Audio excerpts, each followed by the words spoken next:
It's great to be joined today by Susan Eaton, who's a professor at the Heller School for Social Policy and Management at Brandeis University. The book, of course, is called Integration Nation: Immigrants, Refugees, and America at its Best. And in the book, you talk about and debunk many of the myths that we recently looked at in a sort of long form piece on immigration, both documented and undocumented in the US.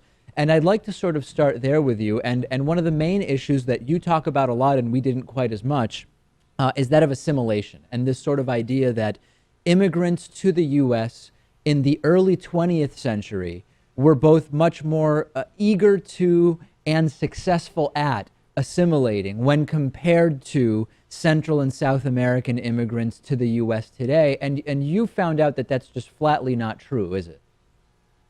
Well, yes, that's not true. And also, the word assimilation is an interesting word that means a lot of different things to a lot of different people, but it's very distinct from the concept and the practice of integration, which is what I wrote about. So talk about that a little bit. Sure. So assimilation traditionally has meant that, the process of coming to the United States and absorbing the prevailing or the dominant culture that's here, whether that's related to language or food histories or cultural habits or child rearing habits, the whole range or a whole host of things that make different groups distinct or unique from others. Integration is a little bit different. Integration is about new people coming into a place and hanging on to the things that that were important to them culturally, whether it's a practice of worship or whether it's food or whether it's language, and also at the same time becoming accepted and full equal members of the community that they've settled in.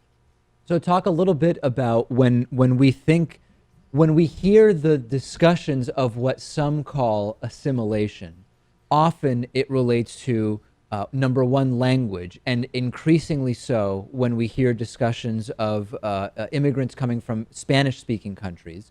But what else is it beyond language that we're often sort of seeing as the undertones or the implicit criticism that exists in these critiques we sometimes hear? I think the implicit criticism, that people are putting forth is that immigrants come and they want to remain separate. But what I found in my travels across the country in writing this book was that was not the case at all. That it really mattered a great deal what the communities that immigrants were coming into, how they responded and acted with regard to immigration, on how much of a member, how incorporated into a community immigrants would become.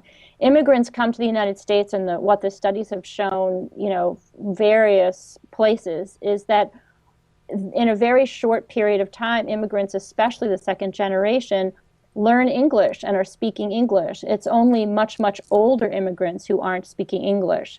Now, it also seems to be more the case and more likely that immigrants will also at the same time retain their native language and retain a lot of the things about their culture that are very dear to them, and that give them comfort and a sense of identity. And that's shown to be, especially for young people, a positive if their culture and habits and practices and worship, whatever it is, are validated and valued by, say, educators or people in the government.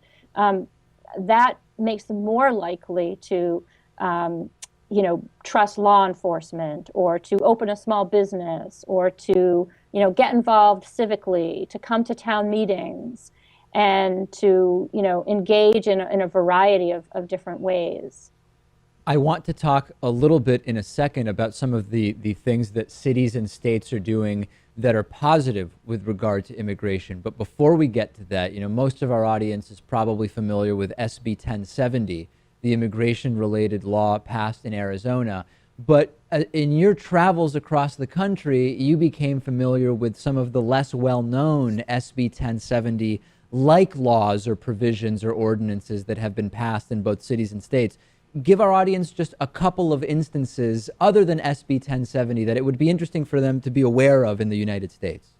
Sure. Well, of course, after SB 1070, there were a handful of states that rushed to create these copycat laws that either restricted the movement of people in the country without authorization or tried to prevent landlords, for example, from renting to people who didn't have authorization to be here, or to crack down on employers who gave people jobs.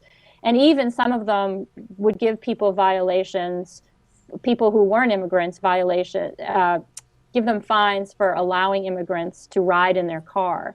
So these things were pretty extreme, and they were also pretty rare, even though that is what the media focused on. So Alabama, for example, passed a law that was very much like SB 1070s, portions of which, like the Arizona law, were struck down by a federal court. And then on the municipal level, we also heard a lot about a place called Fremont, Nebraska, which put in place an ordinance, most of which, again, was struck down, that, again, limited the movement of immigrants and limited and fined landlords who rented to immigrants, and also punished immigrants, undocumented immigrants, I'm sorry.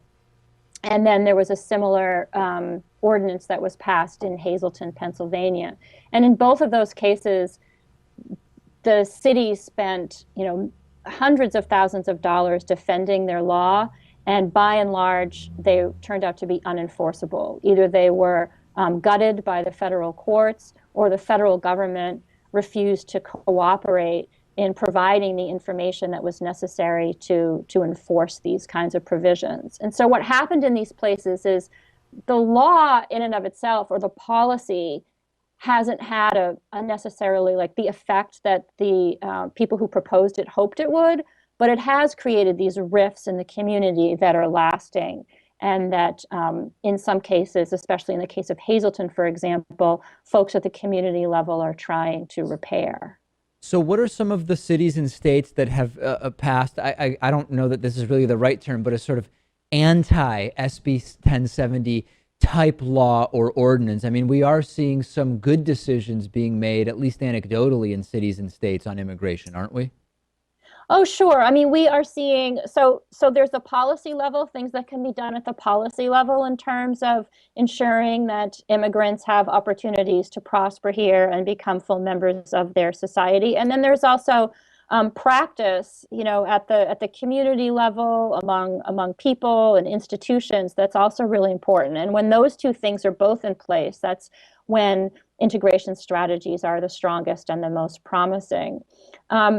For example, several states, even since 2010, after Arizona, passed laws that made it easier for undocumented people to receive driver's licenses. Or many states have also passed laws, and this includes Nebraska, for example, where Fremont is located, that allowed for people who were undocumented teenagers, high school graduates, to get in-state tuition at public universities and colleges. There have been mayors, for example, who have explicitly come out of many large cities and said, we will not ask people what their immigration status is, and we will not enforce federal immigration law for a wide variety of reasons. One, because we want to promote an inclusive community and we think it's the right thing to do, but also because if we want to have a safe community, we want immigrants to feel as though they can go to law enforcement to report crimes or become witnesses in court or whatever it takes to provide for that safety. And that sort of gets me to the next logical thing to talk about, which is this issue of crime. In our research that we did, and it was somewhat extensive, the myths around immigrants bringing crime really seem to be damaging in terms of sort of the general attitudes that they're creating towards immigrants, particularly from Central and South America. When we looked at even, we looked at some specific examples, including El Paso, Texas, for example, and San Diego, California, high immigrant population border towns with very low crime rates. And we've also seen general data that suggests within cities, oftentimes the neighborhoods that have higher immigrant populations actually have lower crime rates. So this to me seems incredibly damaging, that these stereotypes have been generated and perpetuated, including by presidential candidates. Yes, that's absolutely right. And you know what? Oftentimes, as we see a terrible isolated incident of somebody being hurt Yeah. by, an undocumented person, and that becomes the focus of the debate. And then there becomes this crazy movement to, deport people or introduce all these new laws. But you're absolutely right. That's what the data shows, and that's what, I found in places too, is that by and large, immigration and even refugee resettlement increases the safety of a community because it increases the population. It contributes to commercial vitality, which then contributes to safety. Is more likely that city services will be delivered, when there's more commercial activity, which is all associated with a larger immigrant population. Yes, and that is something that has been missed and overlooked by the media.